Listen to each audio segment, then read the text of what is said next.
Welcome to our channel. ఈ రోజు మనం ఒక గ్రేట్ తెలుగు ఇండియన్ యాక్టర్ కోసం తెలుసుకుందాం. ఆయన జొన్నలగడ్డ వెంకట సోమయాజులు గారు 30 జూన్ 1928లో శ్రీకాకుళంలో జన్మించారు. ఆయన ఒక ట్రెడిషనల్ తెలుగు ఫ్యామిలీ నుంచి వచ్చారు. మరి ఆయన మరణించింది 24 ఏప్రిల్ 2004 హైదరాబాద్ లో. అప్పట్లో మహబూబ్ నగర్ డిస్ట్రిక్ట్ కి డిప్యూటీ కలెక్టర్ గా పనిచేశారు. ఆయన మల్టీ స్టార్ అని చెప్పాలి. భాషతో సంబంధం లేకుండా తెలుగు, తమిళ్, కన్నడ, హిందీలో చాలా సినిమాలలో నటించారు. అలాగే కన్యాశుల్కం అనే టీవీ సీరియల్లో ఆయన 13 ఎపిసోడ్లు చేశారు.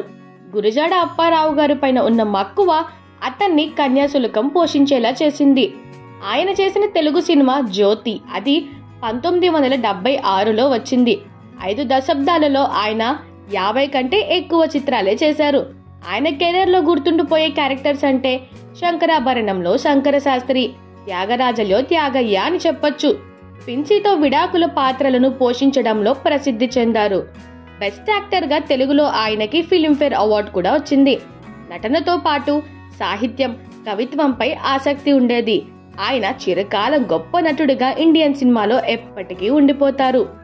సో చూసారు కదా ఫ్రెండ్స్, ఇలాంటి మరిన్ని అప్డేట్స్ కోసం please do like, share and subscribe to our channel. Thank you.